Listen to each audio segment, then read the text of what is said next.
जरा सुने। सठ सुने हरी और आने ही मोए, सठ सुने हरी आने ही मोए। अधम लाज और लाज नहीं तो,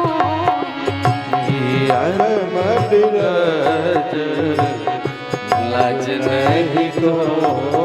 सुनु दस मुख खा और द्योत प्रकाशा,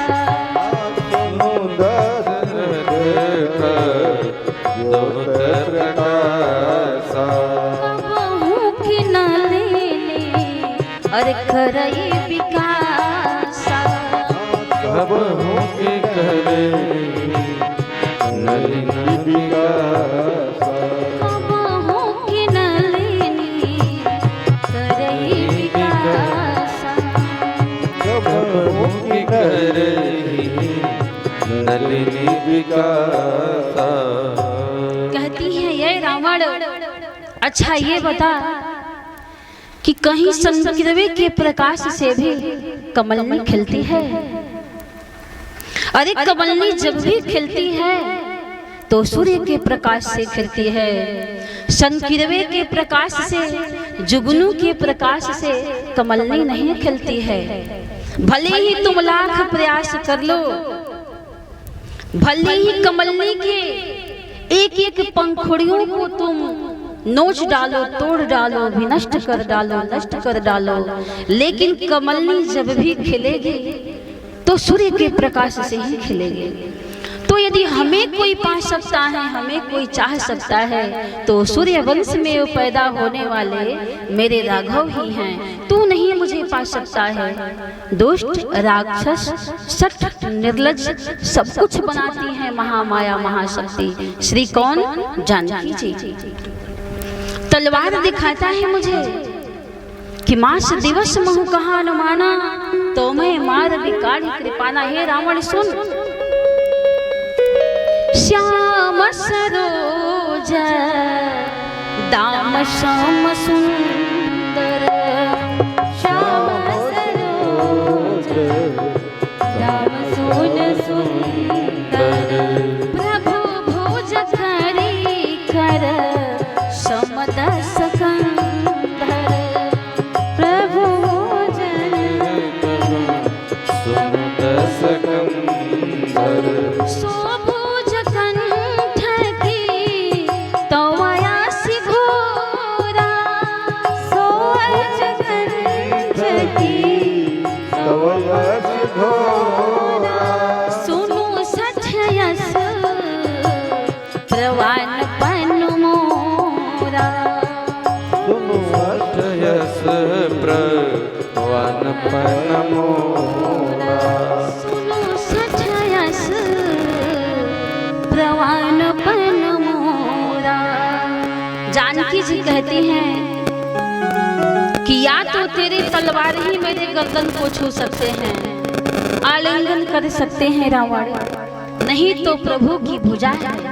श्याम सरोज दाम सम सुंदर, श्याम कमल के समान, दाम मतलब माला, श्याम सरोज दाम सम सुंदर, अब प्रभु भुज कर कर शम दश कंधर। प्रभु की जो भुजा है वह किस तरह की है? तो श्याम कमल की माला के समान है, कोमल, और प्रभु भुज करी कर शम दश कंधर। मेरे प्रभु कृपालु हैं, वो कोमल हैं तो कठोर भी हैं, वो सरल हैं तो कठोर भी हैं। कहती हैं कि ये तो तेरे या तो तलवार ही मेरे गर्दन को स्पर्श करेंगे, नहीं तो प्रभु की श्याम दाम के समान ये उनकी भुजा। तो उनकी भुजा में इतनी ताकत है कि श्याम सरोज कमल के समान है, तो फिर दूसरा प्रमाण क्या है? करिकर समदश कंधर, प्रभु भुज करिकर समदश कंधर।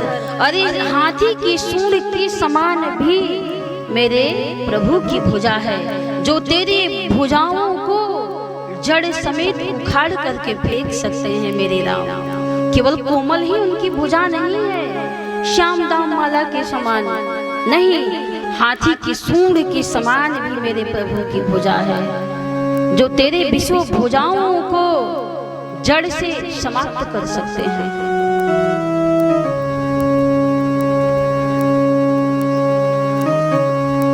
तो रावण को श्री जानकी जी सठ बनाते हैं, निर्लज बनाती हैं, दुष्ट बनाती हैं। कितने लोग कहते हैं कि श्री जानकी जी को रावण मां समझ करके अपहरण करके ले गया था। जरा आप ध्यान देंगे, इन प्रसंगों पर ध्यान देंगे कि रावण यह सोच करके ले गया था कि मैं इनकी सेवा करके, ये मेरी माँ है, इनकी सेवा करके लोकपाल का राजा बन जाऊंगा, लोकपाल पर आदित्य को मैं प्राप्त कर लूंगा। ये माँ समझ रहा था श्री जानकी जी को। तो मैं आप सबसे पूछना चाहती हूँ, जो जिज्ञासु, जो तार्किक ऐसा कहते हैं कि रावण सीता जी को माँ समझता था, तो उनसे मैं प्रश्न करती हूँ कि जो श्री जानकी जी हैं, जगदम्बा हैं, महामाया है, क्या कोई साधारण नारी है क्या जी? वो साधारण स्त्री हैं, जगत की माता है, जगदम्बा है, आदि शक्ति परायम्बा है। क्या उनको इतनी समझ नहीं थी कि रावण पुत्र बनकर बिलोकने के लिए बोल रहा है कि एक बार बिलोकु ममोरा, कि कोई बुरी दृष्टि से ऐसा कह रहा है? क्या माँ ये बात को नहीं पहचान सकेगी कि पुत्र वात्सल्य भाव से आ रहा है माँ से मिलने के लिए, कि उसके दृष्टि में कोई खोट है, कोई बुरे विचार हैं? क्या सीता जी नहीं समझ पाए? सीता जी समझ करके ही तो रावण को कहती हैं कि सठ सोने हरी और आने ही मोही, सठ सोने ही हरी आने ही मोही, अधम निर्लज और लाज नहीं तोही, अधम निर्लज लाज नहीं तोही, अधम निर्लज लाज नहीं तोही, अधम निर्लज लाज नहीं तोही,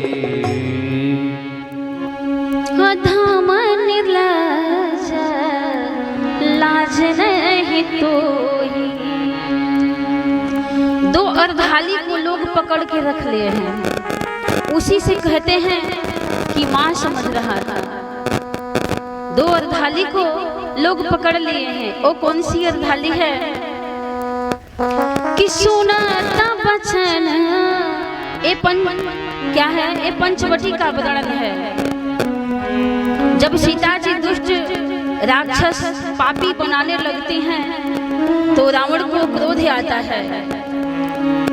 प्रसंग आता है पंचवटी का, यह है कि सुनाता बचन दस शीस दिशाना, सुनाता बचन दस शीस दिशाना, मना माहु चरण बंदी सुख माना, मन महु चरण बंदी सुख माना, तव अनुचरी करो पन मोरा, तव अनुचरी करहु पन मोरा, एक बार बिलोक मोरा, हो एक बार बिलोकिया।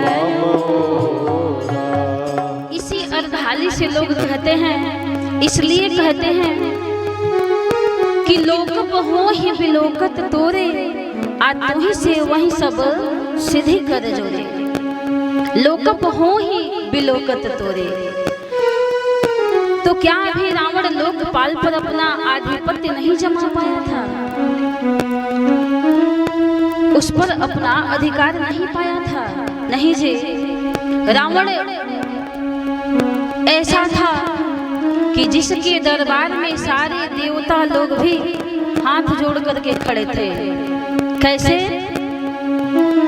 और देखते रहते थे रावण के भृकुटी के तरफ कि कब वह सीधा कर रहा है और कब टेढ़ा कर रहा है। जिस पर भी रावण अपनी भृकुटी को टेढ़ी कर दे, मान लो उसका काम खत्म। तो देवता कैसे हाथ जोड़े खड़े थे? करे जोरे सुर दिशि पापिनीता, कर जोरे सुर दिशि पापिनीता, भृकुटी बिलोकत सकल सभीता। भृकुटी बिलोकत सकल सभीता, भृकुटी बिलोकत सकल सभीता। भृकुटी बिलोकत सकल सभीता, भृकुटी बिलोकत सकल सभीता। ऐसी स्थिति थी रावण के डर से कि रावण आवत सुने उस कोहा, देवन तके मेरी गिरी खोहा, देवन तके मेरी गिरी खोहा। देवता लोग कंदराओं में छिप जाते थे डर के मारे रावण से।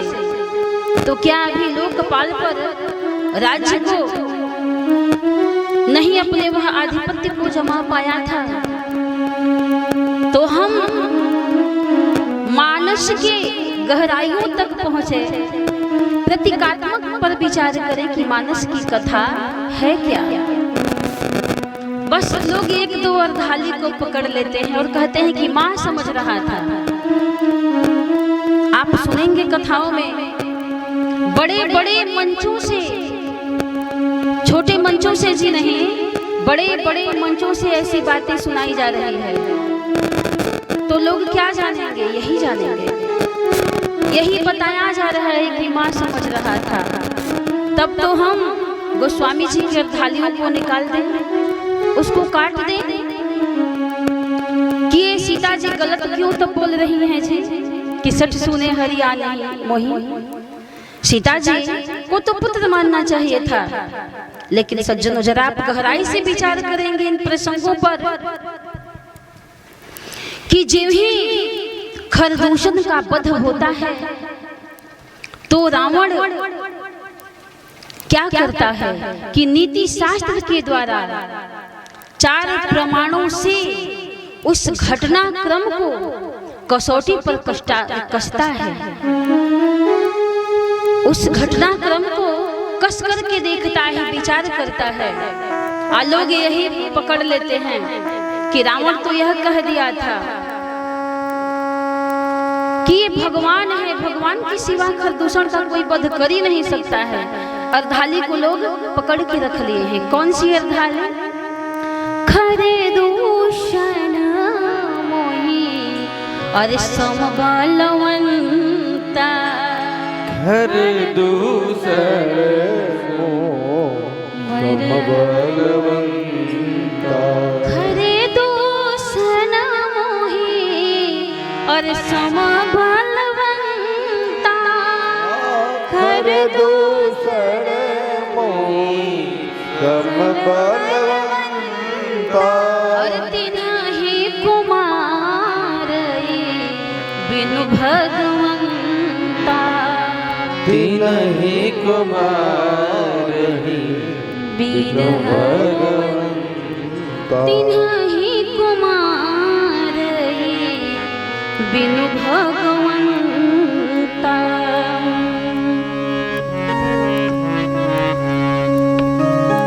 अब देखिए, शास्त्र नीति के 4 प्रमाणों से रावण क्या कहता है?